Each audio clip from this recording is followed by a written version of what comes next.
Now, I am seeing some Davaoenos who are already going around our exhibits, and those who are seated around our activity area or standing around the activity area are very much welcome to occupy the seats we have prepared for all of you.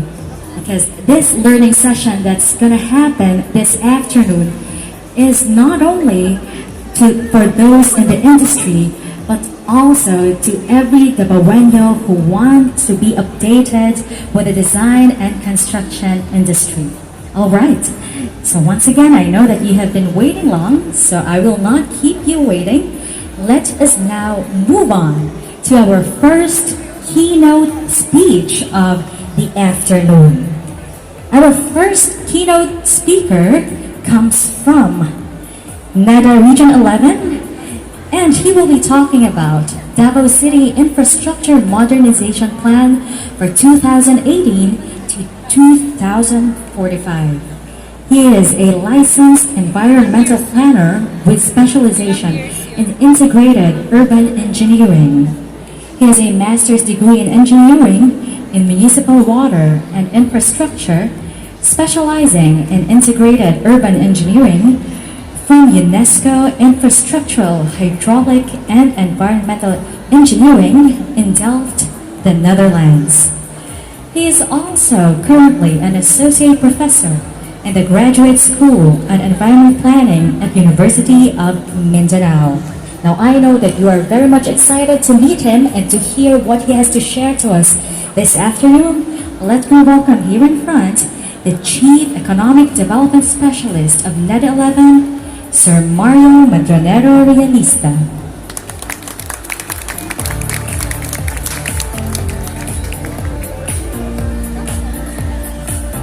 Thank you, ma'am, for that introduction. May hapon, no? That's good na it was announced earlier that actually it's this presentation, this opening message coming from our regional director is not only for the United Architects of the Philippines, but actually this is for all Davaoenos, and it's going to be exciting since we are expecting a lot for the next 5 years for the city of Davao. So let me just proceed immediately, with my presentation. Okay. First and foremost, I would like to congratulate the United Architects of the Philippines, the Davao City chapter, for organizing the defining spaces. I think this is already the 12th year of your exhibit, and may I also convey the heartfelt appreciation of the National Economic and Development Authority, and that's from the NEDA Regional Office 11 to this organization for inviting us to be one of the speakers on the development prospects of Davao City. So we are really highlighting the priority projects, infrastructure priority projects for Davao City. Indeed, activities like this annual exposition create opportunities for the government sector and key players in the building and construction industry to interact with each other and think of ways on how to work together in achieving our common aspirations for the development of Davao region in general and for Davao City, since this is going to be our highlight presentation for this afternoon, and the country, of course, as a whole. But before I proceed, let me first convey the apologies of our regional director for not personally attending here presenting this topic as much as she wanted to be here. Pero yun nga, sabi ko, architect, there's this also another equally important activity that they have to plan out with other regional directors of regional agency directors in the whole of Davao region. So today I will be presenting the topic, Davao City Infrastructure Modernization Plan. Mind you, take note for the period 2018 to 2045. So exciting for the young generation. Otherwise known as the IM for Davao or Infrastructure Modernization for Davao City. Next. Okay, there's only going to be two topics that I'm going to present, but of course the first topic will provide us some background on why the preparation of this master plan and the process para may konting appreciation tayo, and then proceed with the priority programs and projects under this master plan, yung up to your topic for the year, yung defining spaces, for the last 12 years, defining spaces, because in these priority projects, we are going to identify priority projects what will identify specific spaces in Davao City and describe that activities that will happen. Okay? So anticipate, no, for all our architects, this is really for us all, for you all. Next, I shall also, of course, the second topic. Okay, so let me now proceed with the first part of my presentation. Okay? The Davao City infrastructure, next slide please. Next slide. Okay, the Davao City Infrastructure Plan and Capacity Building Project was assisted by the Japanese government. No? Ito yung JICA, Japan International Cooperation Agency, through a technical cooperation project of JICA and the government of the Philippines. Of course, government of Japan in-implement under the JICA assisted project. The project was jointly implemented by the city government of Davao. They are very much involved with this. And of course, the NEDA regional office and our national office, central office. And it was launched in January of 2016, so that was 3 years ago. And the consultant submitted the final report just last year, middle of last year. Okay, let me highlight some points. Now, why NEDA and what is the participation of NEDA? And of course, the Davao City Government. The City Government of Davao and the National Economic Development Authority, particularly the regional office, sit as the chair and co-chair of the project steering committee at the regional and the national level. So whenever our consultants coming from the JICA or coming from JICA completes some of the initial plans, initial outputs of the project, sila ho yung the steering committee reviews it and approves it and then go up to the national level. So very critical yung role, the regional office and of course the city government of Davao. City government of Davao as the co-chair, of course, the co-chair is our very own Davao City Mayor Sara Rodrigo Roa, Sara Duterte Carpio. Okay, that's the primary function of the steering committee, that really highlights the role of the steering committee in the formulation of this master plan. Okay, next slide. The objectives of the project are twofold. Okay, the first objective is to develop an urban infrastructure plan for Davao City with a priority project list, which will ultimately improve the city's competitiveness, safety from disasters, and general urban condition.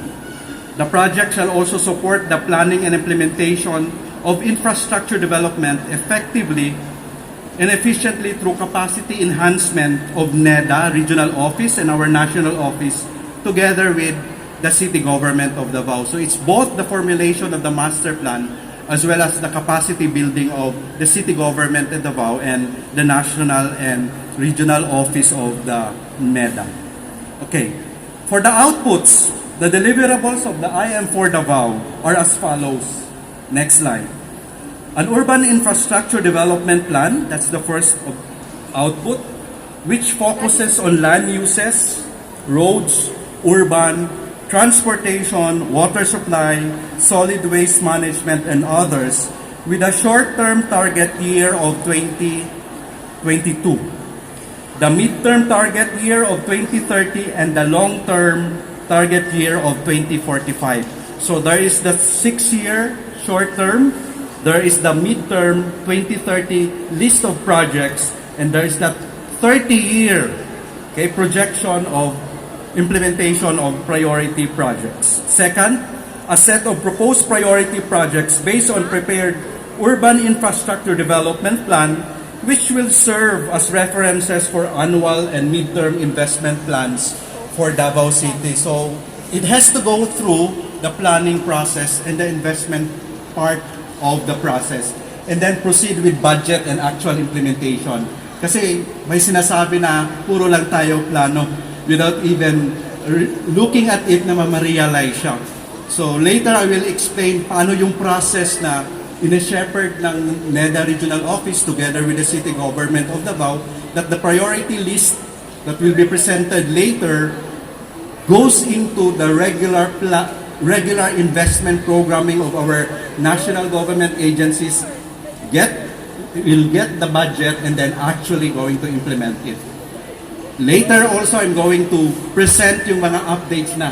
So actually natapos yung plano last year, but meron akong nasimula na. And of course, alam nyo yan na one of the projects identified here is our Davao City Coastal Road project. Okay, so that's it, no? Okay, the third output is recommendations to implement the proposed urban infrastructure development plan. And of course, the fourth and the fifth objectives are actually the capacity building part on both, as I've said, both the NEDA Regional Office, NEDA Central Office, as well as the City Government of Davao. Maganda ho yung project na to because it's not only na JICA yung gumagawa, but eventually the lessons learned, the technology is being transferred sa Davao City Government and the NEDA Regional Office and the Central Office of NEDA. Okay?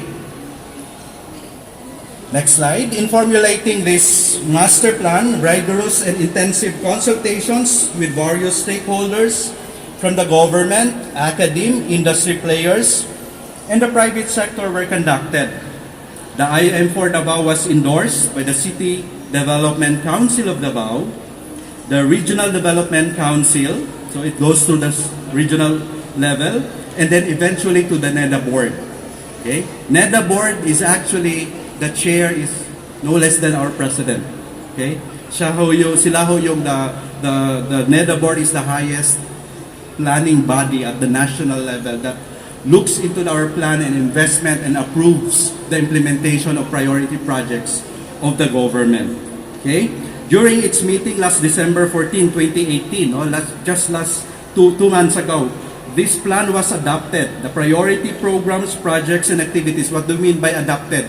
Meaning, all national government agencies, kung may nakalista doon na priority projects na nakatoka sa kanila, they have to include this in their investment plans and budget every year for the next 2045, meaning 30 years, no? Ipapasok nila ito. The infrastructure modernization plan of Davao City was guided by higher level plan such as the following. So ang pagplano for Davao City, it's not really coming from thin air. There's a lot of alignment in the national plan, the regional plan, and of course, the city development plan. No? So there's a mention of enumeration there of related plans that naka-align yung infrastructure modernization plan for Davao City. There's this National Physical Framework Plan. There's the Philippine Development Plan, the National Spatial Strategy. Ang National Spatial Strategy, by the way, identified Davao City as the seat of the Metro Davao that will be organized. Metro Davao together with Metro Cebu and Metro Manila, of course, existing naman siya. Okay? And of course, later, papasok ang Metro Cagayan de Oro. This is the National Spatial Strategy. 4 metros na mag-exist, no, according to our National Spatial Strategy. And we also have this, by the way, Mindanao Spatial Strategy. And then, of course, it coincides with the same period from 2015 to 2045. We have the Davao Regional Development Plan, which I already mentioned. And of course, there is this industry clusters roadmap, no, which supports also coming from different industry clusters in the region. Okay. What are the roles, by the way, of the city of Davao City? What was highlighted there? Sa international role niya, no? All these plans designate Davao City as a strategically important city to perform the following roles. Number 1, a major international gateway, an economic center for the East ASEAN growth area for a manufacturing and service industry. Second role, Mindanao's premier commercial hub and center for education and health services, as well as manufacturing and service investment destination and tourism destination. And the third role is the regional center For Region 11, we all know this. For regional government administration, education, commercial, trading and services, recreation, and industry, with the transport and communication infrastructure of the city connecting throughout the region. It is primarily because of these roles na i-present natin later yung mga priority projects. Kailangan talaga. For the city, Davao City, to perform these roles, kailangan niya yung mga priority projects na i-present natin later. Okay, next slide. In line with these roles, infrastructure development in Davao City should be done a step ahead of urban development plan to guide investments in housing, commercial, business, manufacturing, and tourism. The IM4 Davao project proposes 4 strategies towards its ultimate goal of infrastructure modernization. So these are the 4 development strategies. We have dynamic development, distinguished development, diversified development, and decentralized development. And by the way, just yesterday, there is this, I don't know if some of you were able to attend the public consultation at the City Council for the Mindanao Railway Project. So tinanong, bakit ngayon lang yan lumabas? Bakit ngayon lang? No, it's not. No, it's been there since 20 to 40 years ago yung Mindanao Railway natin. So anyway, let's forget the past now. Let's just start now and then look into the next 30 years kung ano pa yung mga priority projects of the government for the city government of Davao, for the Mindanao, and of course for the entire country. Okay? Next slide.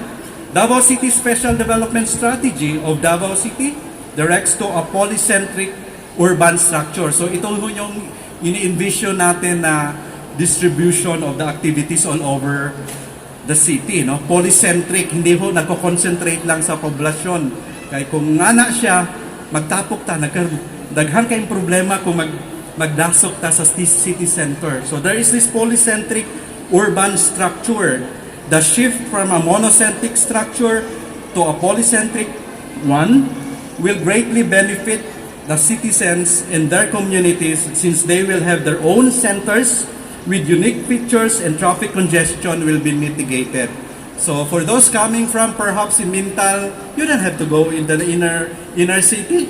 Nandoon na yung if you want to spend leisure time, nandoon na. If you want to go to school, nandoon na. If you want perhaps to initiate your livelihood, pwede i-create natin to. So ganun yung the idea of polycentric, para hindi na papasok sa city center or pass through the city center from north to south just to do all these things. To realize the envisioned polycentric urban structure, the IM4 Davao project has produced an integrated land use and infrastructure development plan where 8 urban districts have their own centers, well connected to the rest of the city with prime transportation infrastructure. Okay, the future land use. Okay, for land use, meron kaming definition sa sa discussion on land use planning. Na one of the definition daw of land use planning is architecture in large scale. Looking at the entire city, that's architecture in large scale. Anong mangyari? Anong gawin natin for the entire city? Okay, the demand for additional urban lands was first estimated based on the projected future population. This is really the right thing, the right approach, looking at how the population will be situated in the city. So yun yung pagplanuhan natin, for target year, in fact, for the next 30 years. As a result, an additional urban lands of 14,000 hectares was determined to be necessary to realize the proposed spatial structure and accommodate the projected future population. So just imagine 30 years from now, ano na yung population of Davao City. So we have to plan the entire city in a way na it will be very well planned in terms of how the activities will be distributed. Okay? The project also determined that the land suitable for urban development, including the existing urban areas, has an area of 56,000 hectares or 23% of the entire total area of the city. This includes steep lands, low and wetlands, inland water bodies, the land on fault lines, watersheds, forests, and even the ancestral domain. Okay? Based on this, Davao City will still has enough space for further urbanization after 2045, which is quite different situation than the restricted land availabilities of Metro Manila and Metro Cebu, and we don't want that to happen in Davao City. No? So katong problema sa EDSA, we don't want to happen that sa syudad sa Davao. Okay, now let me go to the exciting part. What are the priority programs and projects? So that is the background para natay appreciation on the process on formulating this master plan and ano yung mga basis niya. So let me now proceed with the priority programs and projects under the IM for Davao, which is part of course, this presentation. And ito, mas maganda na ito kasi marami na mga visuals. Ma-appreciate na natin ano yung mangyari talaga sa Davao City. Okay, plan components. Next slide. 2 slides na. Okay. Okay, there are 3 parts of the plan. This is development plan for economy, industry, and investment. There is the development plan for transport, concern ta anak tanan, and of course, other than transport, urban services. Okay, next slide. The development plan for economy, industry, and investment focuses on the 5 priority industries, namely, and this is, try to imagine na, nandito ito sa Davao City. And these are the priority industries that we want to develop to support this plan. No? Agriculture and agro-industry, information and communication technology, tourism, industries to promote low-carbon society, and 5th, industries to facilitate transport, mobility, and logistics. Okay. Next slide. Marami yan. These are the specific industries I have mentioned. So, just look into all of this. Kung ano yung saan kayo nakatira. These are the districts, and at the same time, the industries or investment that we want to encourage in all of these districts. Okay, these are identified projects per administrative district in view of the spatial development strategy for Davao City and considering the area's demography, economic futures and their current and future roles and contribution to the city's development. As highly urbanized and densely populated areas such as the Poblacion, Talomo, and Agdao, it shall be strengthened its role as the commercial, business, financial, and urban tourism hubs of the city. Okay, and be developed as low-carbon areas. Industrial and logistic estates and IT park centers are proposed to be located in Buhangin, Bunawan, which have large underdeveloped lands and have advantage of proximity to the regional gateway ports, our seaports, and our international airport. Now, what about Pakibato, Baguio, Kalinan, Marilog, Turil, and Tugbok? These are the production areas of the city's primary agricultural crops with a large potential for further expansion of farms and plantation. They also have a rich pre-war history and legacy and host various farms and nature resorts. Turil and Marilog also have large IP communities. These are proposed to be developed for agri-based industries as well as agro-tourism. Okay, let's look at some visuals. Okay, ito ho yun. One of the projects proposed under the master plan is the development of the tourism corridor featuring Davao's history and agriculture. The route covers Turil District and extends to Kalinan District and to the foot of Mount Apo. And these are the 5 major facilities that were proposed along this corridor. Okay, so let's look into this one by one. First, next slide. Farm Agrotourism Circuit in Turil District have the Davao Food Exchange Complex and the Davao Food Terminal at its center. Nangyari na ba? Yes. Tapos na yung Davao Food Terminal Center. I-develop na rin yung the bigger part of that area, yung Davao Food Exchange Complex. soon and very soon, the city government of Davao will inaugurate that Davao Food Terminal at Turil. You try to visit that area. Existing na ho yun. Ayan, that's the part. No, previous slide. Well, it's supposed to be a rendition, no? But anyway, there's supposed to be real pictures of the previous slide. Previous slide. Okay, previous slide. Four. Previous. Katong gana dia. Okay. Okay. What about another facility, development corridor, Little Tokyo in Mintal? Will perhaps nakadungog na taan ni. The Tourism Infrastructure and Enterprise Zone Authority or TIEZA commissioned the preparation of the Tourism Master Plan of Barangay Mintal, which we were informed tapos na ho yan, ready for implementation to develop the area as the Little Tokyo or the pre-war Philippines. The project will develop facilities in a 20.2 hectare land owned by the LGU, including signages, a visitor information center and museum, parking lots, paved roads, transportation facilities, toilets, and of course, among others. No? Okay, what about the Davao Pioneer Museum in Kalinan? A new building and related facilities are proposed to be constructed to replace small and dilapidated building of the Philippine-Japan Historical Museum in Kalinan. The Philippine-Japan Historical Museum currently displays old relics, Japanese World War II vintage books, pamphlets, and other materials for public viewing.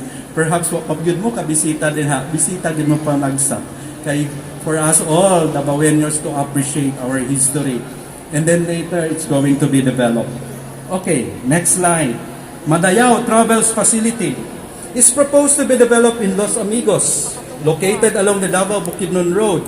It will offer tourists nice view of Mount Apo. The facility will have parking lot, of course, comfort rooms, tourist information center. So try to imagine, no, yung mabisitahan natin in some other countries, kung ani kanindot ang ilahang mga tourism areas, tourism sites. Kung ani ang hopefully ma-achieve na to within the next 10 or 20 or 30 years. No? Souvenir shops, restaurants, etc. Travelers can stop by the Madayao Travelers Facility not only to take a rest but also to enjoy shopping and eating local agricultural and marine products. In some other countries, if you travel from one point to another point along the way, meron sila mga stops, no, na nandoon yung naka-display ang mga local products. So you can buy souvenir shop, something like that. Okay, what about the Kadayawan Cultural Village in Eden? It's proposed to be developed on the city government's 10.2 hectare land in Eden, Turil District. The proposed village shall include a multi-purpose amphitheater, a cultural village showcasing the houses and living traditions of the 11 tribes.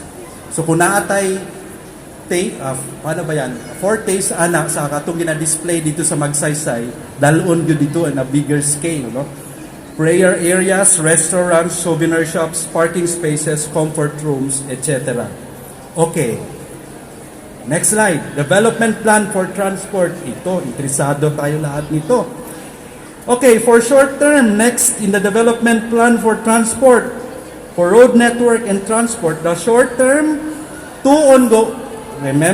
ongoing trunk road projects, the Davao City Bypass Road and the Davao City Coastal Road shall be substantially completed. Okay? Davao City Coastal Road is ongoing. Ang target mahuman is supposed to be 2022 pa. Pero ang promise sa implementing entity, DPWH, in fact, ang nag-mention sila nga next year, partially i-open na nila from Bagoa Playa, mulusot na sa Matina Playa. Pero ang Secretary of DPWH, ingon siya, let's try nga isayo pa og abri. Partial lang. No? Kaya of course, they need to, partial lang up to Matina Playa because they need to construct the bridge crossing sa kaninang bukana. Dako magunang atulay. So partially open lang. So at least katong gikan sa Turil, dili na mo dasok dire sa main road, no? You can actually take that route going to Matina Playa and go downtown or kung naa pa mao diha nga area. There's another one, kanang ginatawag na Davao City Bypass Road. Okay, don't confuse ourselves, no? The Davao City Coastal Road, of course, the Coastal Road. But the Davao City Bypass Road is actually the second diversion road for the city of Davao. Ito yung igagawin natin na something like 52 kilometers. Well, there's a picture later, no? That will start dito sa Sirawan, mulusot siya o right after the bridge, right after Lasang. And mind you, kaninga kalsada ni, it's supposed to be a bypass road. It's going to be the first in the Philippines na ay 2.1 kilometer na tunnel. Wow! Only in Davao. And then, soon to start within the year. It was reported yesterday, kay nangayo po sila og final approval from the City Council, ang DPWH, nga nag-report sila yesterday nga ang bidding is scheduled next month and they hope to start actual physical activities by the third quarter of this year. So exciting, di ba? Okay, bypass road ni siya, ha? So bypass road nga at least 60 km ang minimum speed. Sorry, ang mga motor dili makaagi tungod sa tunnel for safety purposes. Mga dagko nga truck o katong mga truck na nagdala og mga dangerous cargoes, i-prohibit na to. Okay? Kay delikado, no? 2 point something kilometer na siya nga tunnel, no? So what will happen if palayo, no? nga danger. But anyway, there's a traffic control center that shall be established under the City Transport and Traffic Management Office. This is in additional projects for ito. We will improve the City Transport and Traffic Management Office. No? We will upgrade their capacities and their facilities that will manage traffic flows along roads and major intersections and provide traffic information to road users in real time. Remember, this is until 2022. Okay, so ang target aning duha, completion of Davao City Bypass, completion of Davao City Coastal Road should be there before 2022 or even earlier. Okay? Okay, medium term, 2023 to 2030, the Davao City Diversion Road shall be extended. Okay, extension. Try to imagine the existing diversion road karon across the hilly terrains to Turil. There is also the Davao Riverside Boulevard, which shall be constructed after improving the Davao River to mitigate the flood hazard, including riverbanks construction, which will strengthen the connection between the coastal areas and the inland area at the middle of the city. Secondary roads will be continuously developed to support orderly suburban development. In the long term, 2031 to 2045, 2 new road projects, namely Talomo-Kalinan Bypass Road and Bunawan-Buhangin Bypass Road, shall provide new frontiers for urban development in the districts of Buhangin, Bunawan, Tugbok, and Kalinan. Relatedly, secondary roads will be constructed. Okay, on screen, on the next slide.